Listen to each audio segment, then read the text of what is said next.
Hello friends, అందరికీ నమస్తే అండి. ఈరోజు మన వీడియో కోసమని కేజీ మటన్తో మీ ముందుకైతే వచ్చేసానండి.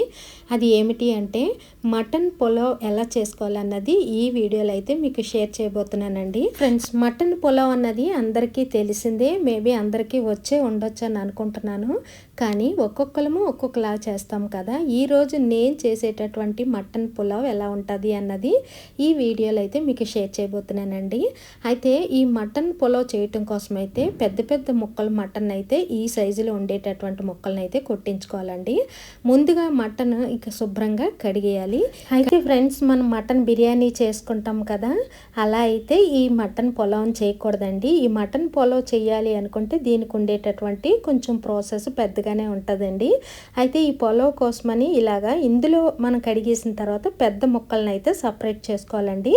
30 కేజీ నేను ఇక్కడ మటన్ అయితే పెద్ద ముక్కలన్నీ సపరేట్ చేస్తున్నాను. అలాగే ఇందులో గ్రేవీ కర్రీ ఉండాలి కదండి, దానికోసమని ఇంకొంచెం కూడా సపరేట్ చేస్తున్నాను. అలా మనం రెండు సపరేట్ చేసుకొని క్వాంటిటీ ప్రకారంగా ఎలా వేసుకోవాలి, ఎంత వేసుకోవాలి అన్నది ఇక్కడ చూపిస్తున్నానండి. ఇక్కడ 30 కేజీ మటన్ పెద్ద ముక్కలను అయితే తీసుకున్నాను. ఇది పులావ్ కోసము, అంటే మటన్ పులావ్ చేయటం కోసము. ఇంకా కొంచెం 1/2 కేజీ అయితే గ్రేవీ చేసుకోవటం కోసమని సపరేట్ చేసుకున్నానండి. ఇందులోని కొవ్వు ముక్కలు ఇలాంటివి ఉంటాయి కదా, అలాంటి ముక్కలన్నీ తీసి సపరేట్ చేసుకోవాలి. అయితే ఇప్పుడు పులావ్లోకి ముందుగా మనము కొద్దిగా అల్లం ముక్కలు, ఒక 2 ఎల్లుల్లిపాయలు, కొద్దిగా సోపు జీలకర్ర, కొద్దిగా మిరియాలు, కొద్దిగా ధనియాలు, ఇలాగ మనం అన్నీ వేసుకోవాలండి. పచ్చివే డైరెక్ట్గా వేసుకోవాలి. ఒక 4 బిర్యానీ ఆకు, కొద్దిగా జీలకర్ర, కొన్ని యాలకులు, కొన్ని స్టార్ పువ్వులు ఒక 3 వేసుకోవాలండి. అంటే ఇక్కడ 30 కేజీకి నేనైతే చూపిస్తున్నాను. కొన్ని లవంగాలు, ఒక 3 ఇంచుల దాల్చిన చెక్కలు, ఒక 2 జాపత్రి, మరికొన్ని నల్ల యాలకులండి 3 వేసుకోవాలి. అలాగే ఈ మటన్కి సరిపడా ఉప్పు, అంటే 30 కేజీకి చెంచాన్నర ఉప్పు వేస్తే సరిపోతుందండి. కొద్దిగా ఉప్పు, ఆ తర్వాత 1 కప్పు పెరుగు వేసుకోవాలి. ఇవన్నీ వేసేసుకున్న తర్వాత ఇందులోని ఉల్లిపాయలు, పచ్చిమిర్చి, అంటే 30 కేజీకి 2 పెద్ద సైజు ఉల్లిపాయలు, ఒక 10 వరకు పచ్చిమిర్చి వేసుకొని, ఇక్కడ నేను ఈ గ్లాస్ తోటి 2 గ్లాసులు బియ్యాన్ని అయితే తీసుకున్నానండి. 2 గ్లాసుల బియ్యానికి 3.5 గ్లాసుల వాటర్ అయితే సరిపోతుందండి. కరెక్ట్గా మనకి ఈ వాటరే మనకి చాలా ఇంపార్టెంట్ అండి. ఈ మసాలాలోని మటన్ ఉడికిన వాటరు, దాంతోనే మనం పులావ్ అయితే చేయాలి.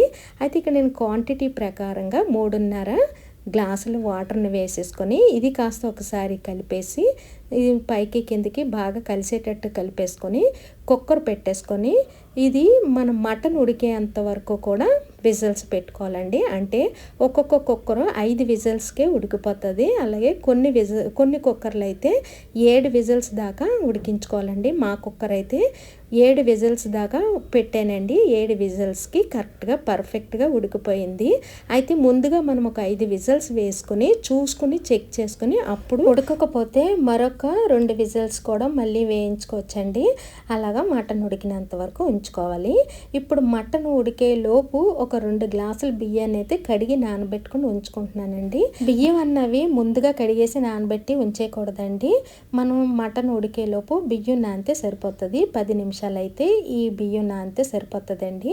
నేను ఇక్కడ 2 గ్లాసుల బియ్యం తీసుకున్నానని మీకు ముందే చెప్పాను కదండి. ఈ బియ్యాన్ని కాస్త కడిగేసి నానబెట్టుకుని ఉంచుకోవాలి. ఎక్కువసేపు బియ్యం కడిగేసి ఉంచేసామంటే ఈ పులావ్ అన్నది మెత్తబడిపోయి పేస్ట్ లాగా అయిపోద్దండి. అందుకని మటన్ కుక్కర్ పెట్టేసుకున్న తర్వాత బియ్యం కడిగితే సరిపోతుందండి. అంటే కుక్కర్ చల్లారి లోపు మనకి బియ్యం అన్నవి నానిపోతాయి. అయితే ఇప్పుడు కుక్కర్ పెట్టిన తర్వాత కర్రీకి కూడా మనం రెడీ చేసుకోవాలి కదండి. ఈ కర్రీ అన్నది తయారు చేసుకోవటం కోసం ఇలా చిన్న ముక్కలను అయితే కట్ చేసుకొని, ఇందులోనే ఉప్పు, పసుపు, కారం, అల్లం వెల్లుల్లి పేస్ట్, కొంచెం వాటర్ వేసుకొని కుక్కర్లో పెట్టేసుకుంటే మటన్ కూడా ఉడికిపోతుందండి. ముందుగా ఇలా మటన్ అయితే ఉడికించుకోవాలండి. అయితే ఈ మటన్ గ్రేవీ అన్నది జ్యూసీగా చేసుకోవాలండి. అది ఎలా అన్నది ఇక్కడ వీడియోలో చూపిస్తానండి. ముందుగా మనం మటన్ని కుక్కర్లో పెట్టేసుకొని, అప్పుడు మనం నెక్స్ట్ ప్రాసెస్లోకి అయితే వెళ్ళాలండి. ఫ్రెండ్స్, మనము మటన్ పులావ్ అన్నది పులుపు గట్ట ఏమీ తగలకుండా మనం కుక్ చేస్తామండి. అందుకని ఈ గ్రేవీ అన్నది కొంచెం పుల్లగా రెడీ చేసుకోవాలి. ఫ్రెండ్స్, ముందుగా మనము ఇలాగా మటన్ కూరకి అలాగే మనం పులావ్లోకి రెండు కలిపి ఇలా ఉడికించేసుకుంటేనే మనకి ఈజీగా ఈ మటన్ పులావ్ అన్నది అలాగే పులావ్లోకి చేసుకునేటటువంటి కర్రీ అన్నది కూడా చాలా చక్కగా రెడీ అయిపోతుంది. ఇప్పుడు ఇలా నేను మటన్ పులావ్లోకి కుక్కర్ పెట్టేసి మటన్ అయితే 7 విజిల్స్ వచ్చినంత వరకు ఉడికించుకున్నానండి. ఇది కాసేపు ఫ్యాన్ దగ్గర పెట్టి చల్లారనివ్వాలి. చల్లారిన తర్వాత ఇక్కడ ఒకసారి మనం చెక్ చేసుకోవాలండి. నేను 7 విజిల్స్ వేయించాను కదా, ఈ వేడిగా ఉన్నప్పుడే మనము మటన్ ఉడికిందా లేదా అన్నది అయితే చెక్ చేసుకోవాలి. నేను ఇక్కడ చెక్ చేసి చూపిస్తున్నాను చూడండి. పర్ఫెక్ట్గా అయితే నాకు మటన్ 7 విజిల్స్కి ఉడికిపోయింది. వేడిగా ఉన్నదండి. చూసారా, ఇలా ముట్టుకోగానే చక్కగా వచ్చేసింది కదా. ఇలాగ ఉడికితే జ్యూసీగా చక్కగా మనం చేత్తో ఇలా అనగానే ముక్క అన్నది ఊడిపోవాలండి. ఇలా ఉడికిందంటే పర్ఫెక్ట్గా ఉడికినట్టే. ఇప్పుడు దీన్ని కాస్త మనము ఫ్రై చేసుకోవాలి. అయితే ప్రాసెస్లోకి వెళ్దాము. ముందుగా ఇందులోని ఉండేటటువంటి ముక్కలన్నిటిని కూడా మనం సపరేట్ చేసేసుకోవాలి. అంటే ఇక్కడ ఈ వాటర్ని సపరేట్ చేయాలి. ఇందులో వేసినటువంటి మన ఐటమ్స్ అన్నిటిని కూడా సపరేట్ చేసి తీసేయాలండి. ఇక్కడ చూడండి ఫ్రెండ్స్, నేను ఎలా అయితే సపరేట్ చేస్తున్నానో అలాగా ముందుగా మనం మటన్ ముక్కలన్నిటిని కూడా తీసేసి వేరే పక్కన ప్లేట్లో వేసుకొని ఉంచుకోవాలండి. అయితే ఫ్రెండ్స్, ఇందులో మనము కారం అది ఇలాంటివి అయితే ఏమి వెయ్యమండి. అందుకని మనము మిరియాలు, పచ్చిమిర్చి ఇలాంటివి కొంచెం ఎక్కువగా వేసుకుని కుక్కర్ పెట్టి ఉడికించుకోవాలండి. ఉడికించేటప్పుడే అంటే కారం ఎక్కువ తినే వాళ్ళైతే కొంచెం ఎక్కువగా కూడా వేసుకోవచ్చు. కేవలం మిరియాలు, పచ్చిమిర్చి. ఇప్పుడు మనము ఇలా ఉడికిన తర్వాత ఈ ముక్క అన్నది చాలా చక్కటి టేస్ట్ అయితే వస్తుందండి. ఇంకా పులావ్లోకి ఈ ముక్క మనం మామూలుగా తినేయచ్చు. అంటే ఈ కుక్కర్లోని మసాలాలతో ఉడికింది కాబట్టి మటన్ అన్నది చాలా బాగుంటుందండి. చూసారా, ఇలా ముక్కలన్నీ కూడా నేను సపరేట్ చేసేసాను. ఇలా సపరేట్ చేసేసిన ముక్కల్ని మనము పక్కన పెట్టేసుకొని ఇప్పుడు ముందుగా మనం ఇందులో ఉండేటట్టు వాటర్ని అయితే ఈ జ్యూస్ లాగా మనం తీసుకుని సపరేట్ చేసుకోవాలండి. ఇలా వడగొట్టుకోవాలి. ఇలాగ ఏదైనా స్ట్రైనర్ ఉంటే ఆ స్ట్రైనర్లో మొత్తం అంతా వేసేసి పక్కనే మనం వడగొట్టేసుకోవాలి. వడగొట్టేసుకున్న తర్వాత ఈ వాటర్ని అయితే మనము దీంతో పులావ్ చేస్తాము. చూసారా, నేను ఇక్కడ వీడియోలో చూపిస్తున్న మాదిరిగా మీ దగ్గర స్ట్రైనర్ గట్ట ఉంటే ఇలాగా వడగొట్టేసుకొని ఇందులోని వెల్లుల్లిపాయలు అన్నవి ఉంటాయండి. వెల్లుల్లిపాయ హెల్త్కి చాలా మంచిది కాబట్టి మనం ఇలా నలపగానే అది చక్కగా నలిగిపోతుంది. ఇక్కడ వేడిగా ఉందండి, అందుకని ఇలా తడుపుతూ నేనైతే నలిపేసుకుంటున్నాను. పూర్తిగా చల్లారిపోయిందంటే మనం చేత్తో నలిపేయచ్చు. డస్ట్ అది ఏమీ వెళ్ళకుండా ఉండాలి. ఇలాగ వాటర్ మాత్రమే జ్యూసీగా తయారు చేసుకోవాలి. ఇక్కడ నేను దగ్గర నుంచి చూపిస్తున్నాను చూడండి. ఈ వాటర్ అన్నది చక్కగా జ్యూస్ లాగా రెడీ అయ్యింది అంటే ఆ వాటర్ తోటి పులావ్ ఉడుకుతుంది. అప్పుడు ఆ పులావ్ అన్నది టేస్ట్ చాలా అద్భుతంగా ఉంటుంది ఫ్రెండ్స్. మీరు కూడా నేను చేసిన మాదిరిగా మీకు వీలు కుదిరితే ట్రై చేసి చూడండి ఫ్రెండ్స్. ఇక్కడ నేను ఈ జ్యూసీ వాటర్ని అయితే తీసేసుకొని వీటిని సపరేట్ చేసుకొని పక్కన పెట్టేసుకుంటున్నాను. ఇప్పుడు మనం పులావ్ వండటానికి ప్రాసెస్లోకి వెళ్తే ముందుగా బాండీ పెట్టుకొని అందులో ఆయిల్ వేసుకొని ఈ మటన్ అన్నది ఒక 5-6 నిమిషాల పాటు ఫ్రై చేసుకోవాలండి. అయితే ఇప్పుడు మనం ఇలా పులావ్ వండటానికి కుక్కర్ అయితే చాలా బెస్ట్ అండి. అందుకని నేను కుక్కర్లోని ఉడకబెట్టాను కదా మటన్, అవన్నీ తీసేసి క్లీన్ చేసేసి అందులోనే మళ్ళీ ఈ మటన్ అయితే చక్కగా ఫ్రై చేసుకుంటున్నాను. పులావ్ ఇందులోనే వండుతానండి. ఎందుకంటే మనకి ఇలాగ పులావ్ కానీ ఇలా వండేటప్పుడు ఒక్క విజిల్ వేసుకుని చక్కగా వండుకున్నామంటే పులావ్ పర్ఫెక్ట్గా వచ్చేస్తుందండి. మనం అస్తమాటికి కలపవలసిన పని కూడా ఉండదు. అందుకని ఇలా కుక్కర్లోనే మీరు రెడీ చేసుకుంటే చాలా చక్కగా వస్తుందండి పులావ్ అన్నది. ఇలాగ ఈ మటన్ అన్నది బాగా వేయించేసుకున్న తర్వాత అంటే 5-6 నిమిషాలు వేయించేసుకున్న తర్వాత ఈ జ్యూసీ వాటర్ ఉంది కదా, ఈ వాటర్ని కాస్త ఇందులో వేసేయాలి.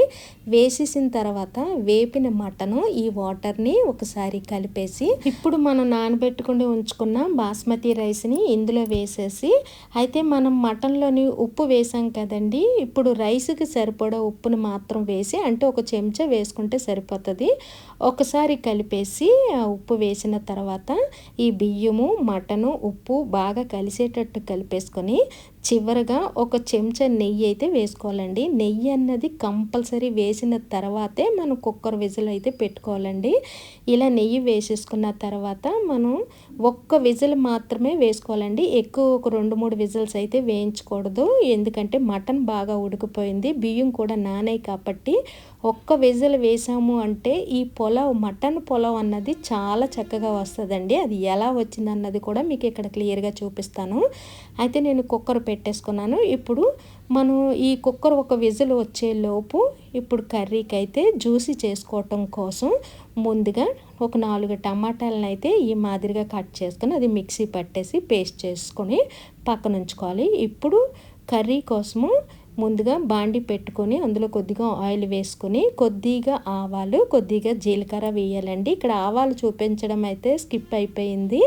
ముందుగా ఆవాలు వేసాను, కొద్దిగా ఆవాలు, కొద్దిగా జీలకర్ర, కొద్దిగా ఉల్లిపాయలు, పచ్చిమిర్చి వేసి ఇవి కాస్త దోరగా వేగనివ్వాలి. ఫ్రెండ్స్, పులావ్ అయితే రెడీ అయిపోయింది. ఒక్క విజిల్ వచ్చేసింది. ఇప్పుడు దీన్ని తీసుకుని వెళ్ళి పక్కన ఫ్యాన్ కింద అయితే ఉంచుతానండి. ఫ్యాన్ కింద పెడితే చల్లారుతుంది. ఈలోపు కర్రీ చూసారా ఇలాగ వేగితే సరిపోతుంది. ఉల్లిపాయ అన్నది ఇలా వేగిన తర్వాత ఇందులో కొద్దిగా అల్లం వెల్లుల్లి పేస్ట్ వేసుకొని దాని పచ్చివాసన అంతా పోయేంత వరకు ఒక 2 నిమిషాల పాటు వేయించేసుకొని అప్పుడు మనం మిక్సీ పట్టిన టమాటా పేస్ట్ ఉంది కదా, ఆ పేస్ట్ కాస్త ఇందులో వేసేసి ఈ టమాటా పేస్ట్ కూడా పచ్చివాసన పోయేంత వరకు వేయించుకోవాలి. ఫ్రెండ్స్, ఇది కాస్త బాగా దగ్గరికి వేగిందనగా అంటే కొంచెం వాటర్గా ఉండేటటువంటి వాటర్ అంతా కూడా కొద్దిగా దగ్గరికి ఇంకుతుందనగా అంటే చూడండి ఫ్రెండ్స్, ఇక్కడ నేను వీడియోలో చూపిస్తున్న మాదిరిగా ఇలాగని దగ్గరికి అయిన తర్వాత ఇందులో మనము 1 కప్పు పెరుగు వేసుకోవాలండి. పెరుగు అన్నది బాగా గిలకపెట్టి వేసుకోండి. ఇక్కడ నేను డైరెక్ట్గానే వేసేసుకుంటున్నాను. ఆ తర్వాత ఇందులోని కొద్దిగా ఉప్పు, కొద్దిగా పసుపు, కొద్దిగా కారము, అలాగే గరం మసాలా, ధనియాల పొడి ఇవన్నీ కూడా వేసుకొని ఇప్పుడు బాగా దగ్గరికి పచ్చివాసన పోయేంత వరకు వేయించుకోవాలండి. మొత్తం ఈ ఇంగ్రీడియంట్స్ అన్నీ వేసిన తర్వాత మాడకుండా మనం కలుపుతూ ఉండాలండి. ఇక్కడ హై ఫ్లేమ్ మీద పెట్టుకుంటే తొందరగా అయిపోతుంది. ఇదేమీ మాడదండి. అన్ని ఇంగ్రీడియంట్స్ వేసిన తర్వాత మనం ఇది సిమ్లో పెట్టి వేయించాలని డౌట్ ఏం లేదండి. హై ఫ్లేమ్ మీద వేయించుకోవచ్చు. ఇదంతా ఇలా దగ్గరికి వేగిన తర్వాత మనం మటన్ ముక్కలు కుక్కర్ పెట్టుకున్నాం కదండి, అవి కాస్త ఇందులో వేసేసి బాగా ఒకసారి కలిపేసుకొని మూత పెట్టి ఉంచుకోవాలండి. ఇప్పుడు ఒక 3 నిమిషాల పాటు బాగా మగ్గించిన తర్వాత మూత తీసుకొని ఒకసారి కలిపేసి అప్పుడు మనము ఇందులోని కాస్తంత చింతపండు పులుపునైతే వేసుకోవాలండి. చింతపండు పులుపు అంటే ఎక్కువగా వేసేయకూడదండి. చిన్న నిమ్మకాయ సైజ్ అంతా చింతపండుని తీసుకుని అది కాస్త పిసికేసి జ్యూస్లా చేసి ఆ జ్యూస్ని కాస్త ఇందులో వేసుకోవాలండి. ఇక్కడ నేను వీడియోలో చూపిస్తున్న మాదిరిగా వేసుకుని దానికి తగినంత వాటర్, అంటే ఎక్కువ వాటర్ కాదు, గ్లాస్ వాటర్ వేసుకొని మనకి జ్యూస్ ఎంతగా కావాలి అంటే ఆ మాదిరిగా ఒక గ్లాస్ వాటర్ వేసుకుంటే సరిపోతుందండి. అది కాస్త ఒకసారి కలిపేసుకొని మూత పెట్టి ఉడకనివ్వాలి.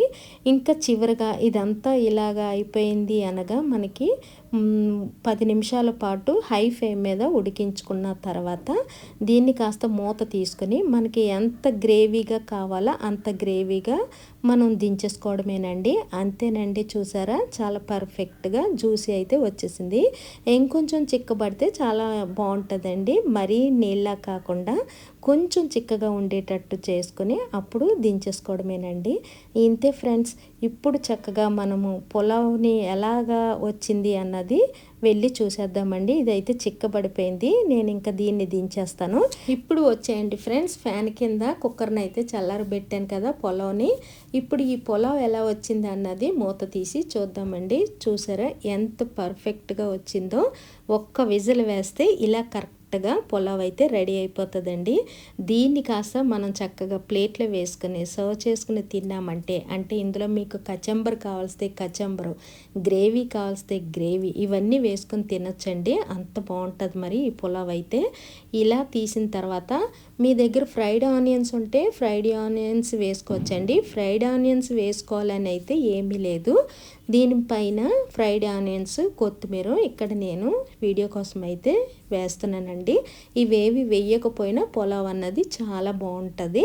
చక్కగా ఇలాగా కొద్దిగా ఫ్రైడ్ ఆనియన్స్, కొత్తిమీరని జల్లేసుకుని నేనైతే ముందుగా ఇది మా వారికైతే రెడీ చేసేసానండి. ఇంతే friends, mutton pulao and mutton gravy curry కూడా పులావ్లోకి ఎలా చేయాలి అన్నది మీకైతే చూపించాను. మా ఇంటిలో నేను చేసుకునే mutton pulao and mutton gravy ఇవి ఎలా చేశాను అన్నది మీకైతే అర్థమయ్యే ఉంటుందని అనుకుంటున్నాను. అండ్ మీరు కూడా ట్రై చేసి ఎలా వచ్చిందో నాకైతే ఒక కమెంట్ పెట్టి వీడియో నచ్చితే లైక్ చేసి షేర్ చేసి సబ్స్క్రైబ్ కూడా చేసుకోండి ఫ్రెండ్స్. ఇంకా ఆలస్యం ఎందుకు, మీరు కూడా ట్రై చేసేయండి ఫ్రెండ్స్. నేను కూడా చిన్న ప్లేట్లో వేసుకుని తింటున్నానని అనుకోకండి. ఈ ప్లేట్లో తింటేనే నాకు తినినట్టు ఉంటుంది. ఇందులోని నేను ఎగ్, గ్రేవీ, కచ్చంబర్ అన్నీ వేసుకుని తినేసి